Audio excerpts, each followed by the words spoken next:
Man, listen, if you thought Guillermo del Toro's Frankenstein was going to be the big monster swing of the next couple years, hold up. Maggie Gyllenhaal just dropped a bomb with Bride, and holy hell, this thing looks like it's about to flip the entire Frankenstein myth on its head and set it on fire in the best way possible. We got the full trailer a few months back, September 2025. People lost their mind. Jessie Buckley as the bride, not just screaming on a slab like Elsa Lanchester back in 35, but a full-on reborn woman who wakes up pissed, confused, and ready to burn everything down. Christian Bale as the creature, Frankenstein's monster. Yeah, Bale, the guy who goes method so haywire he basically disappears into role, looking like a scarred, broken giant who's lonely as hell and desperate for connection. And then you throw in Penelope Cruz, Annette Bening as this mad genius scientist, Dr. Euphronius, Jake Gyllenhaal, Peter Sarsgaard, Maggie's husband, so family affair vibes, Julianne Hough, John Magaro.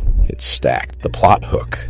1930s Chicago, Great Depression era. A lonely Frankenstein, Bale, rolls into town begging Dr. Euphronius, Bening, to build him a companion. They dig up a murdered young woman, zap her back to life, and boom, the bride, Buckley, is born. But instead of the quick she screams and dies moment from the 1935 classic, this version says, "Scree W that." These two monsters fall into this explosive, dangerous, almost Bonnie and Clyde romance. Murder, possession, cops chasing, radical cultural upheaval, maybe even some big dance numbers thrown in for chaos. It's gothic horror meets crime spree meets punk rock fever dream. Why is everyone already calling it potentially the craziest adaptation ever? First off, Maggie Gyllenhaal isn't playing safe. She wrote and directed this after The Lost Daughter showed she can handle messy, angry, complicated women. Here she's taking the bride, historically this silent, tragic footnote, and making her the damn star. Buckley said in interviews, the character starts off lost. Was I like this before the accident? But quickly becomes this feral, sexual, violent force. That's not the 1935 version where the bride exists for like 3 minutes to hiss and reject creature.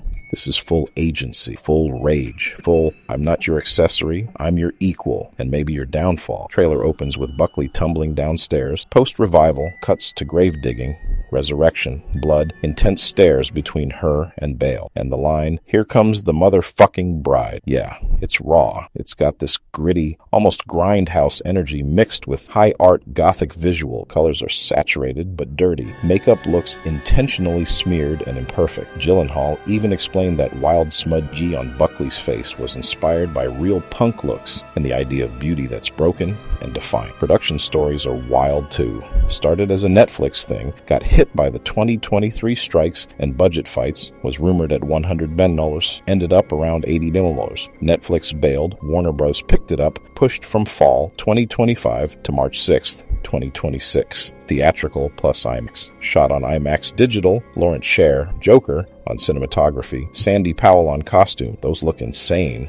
Punk goth 1930s mashup. Hildur Gudnadottir, Joker, women talking, scoring it, family ties everywhere. Jake and Peter in the cast, Emma Tillinger-Koskoff producing. Theories floating around Reddit and Twitter. People think the bride ends up outshining, outliving the creature. Some say she rejects him violently, or they both go full outlaw. Others bet on heavy social commentary, Depression-era Chicago, crime waves, women's roles, what monstrosity really means when society's already broken. That radical cultural movement line in the synopsis. Fans are guessing underground, punk, rebel scene stuff. Maybe even meta-commentary on Hollywood creating monster. This isn't your grandpa's Universal Monsters remake. It's messy, sexy, violent, romantic, and probably divisive as hell. Some will hate it for being too arty or not scary. Others are going to call it a masterpiece for finally giving the bride her own damn story, digging into the cast and why this feels so damn different. Let's talk cast, because this lineup is ridiculous in the best way. Jessie Buckley as the bride. Dude, if you saw her in I'm Thinking of Ending Things or The Lost Daughter, you know she can go from quiet and broken to full-on feral in a heart. In the trailer, she's got this raw, almost punk energy, smeared makeup, wild eyes, tumbling downstairs right after waking up like, what the hell just happened to me? Buckley told outlets the character starts confused about her own identity. Was I like this before the accident?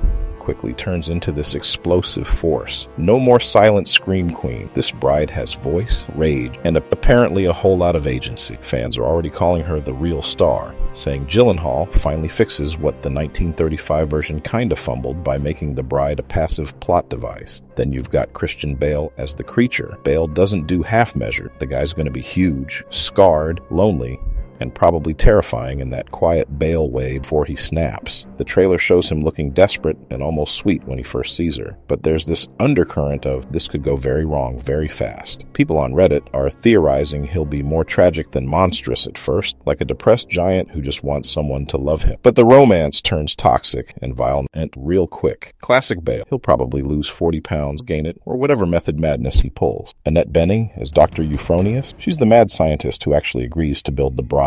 Word is her character's groundbreaking but ethically sketchy. Think Victor Frankenstein, but with more style and less guilt. Penelope Cruz is in there too.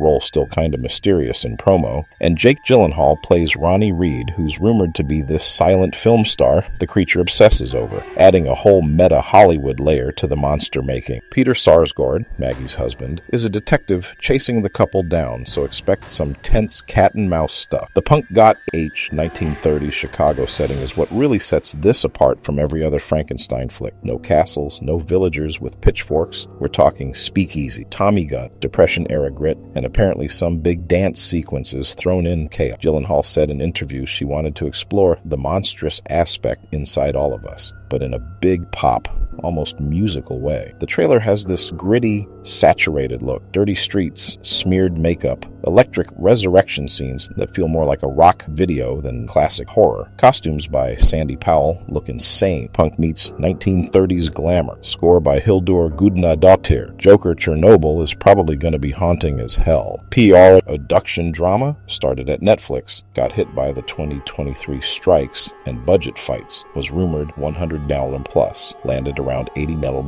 Netflix bailed, pushed for cheaper NJ shoots, Maggie wanted, and why. Warner Brothers swooped in. Delayed twice, originally fall 2025, then pushed to March 6th, 2026 to dodge competition, including Del Toro's Frankenstein. Shot on IMAX digital, so expect those big immersive visual. Trailer breakdown, what we actually see and why it's nuts. The latest trailer, dropped mid-January 2026, opens with Buckley's bride waking up post-zap, confused, angry, falling downstairs like she just got yeeted back into existence. Voiceover hits hard. I don't want any of this.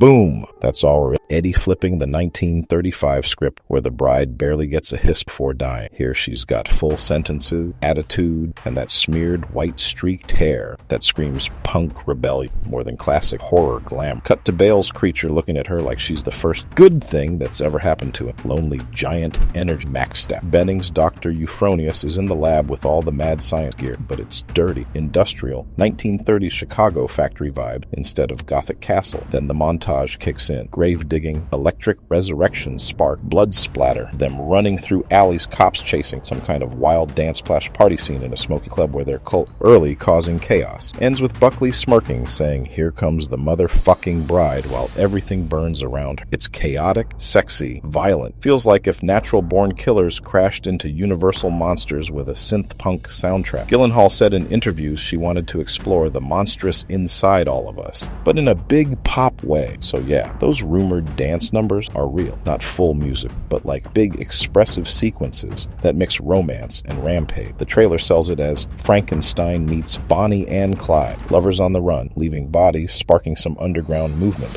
Buckley's bride isn't just along for the ride. She's driving the mayhem, theories and speculation blowing up online. Reddit and Twitter are on fire with takes. Top one, the bride ends up betraying, outliving the creature. Trailer shows tension. She's smirking while he looks desperate. Some think she rejects him violently, or they turn on each other when the punk love gets toxic. Others say she becomes the real monster, leading a rebellion against the scientists' society that made another popular theory. Heavy social commentary on Depression-era Chicago. Crime waves, poverty, women's roles, the bride as a symbol of rage against the system. That radical social movement line, fans guess underground punk rebel scene, maybe even meta on Hollywood creating monsters. Jake Gyllenhaal's silent film star character adds fuel. Creature obsessed with fame, some wilder ones, possession angle, bride gets infected by something worse, or it's all a dream hallucination of the creature. A few think it ties into Del Toro's Frankenstein somehow, shared universe vibes, but most say, nah, standalone, but with nods to Shelley and Whale. Why? Craziest adaptation ever. It's not just another gothic retread. Gyllenhaal gives the bride real voice agency, mixes horror with crime spree romance, adds punk energy to 1930s setting, throws in dance chaos. It's messy, bold, probably divisive. Some call it arty trash. Others say it'll redefine the myth like how the Batman flipped the Dark Knight formula. Either way, March 6, 2026 can't come fast enough. And that's the full rundown on why The Bride is low-key shaping up to be the wildest, most batshit Frankenstein flick we've ever gotten. Maggie Gyllenhaal didn't come to play safe. She took The Bride from a 3-minute scream queen in the 1935 classic and turned her into this raging, sexual, punk rock force of nature who might just eclipse Bale's Creature, the 1930s Chicago setting, the Bonnie and Clyde outlaw romance, the rumored dance sequences in the middle of bloodbaths, the stacked cast going full method.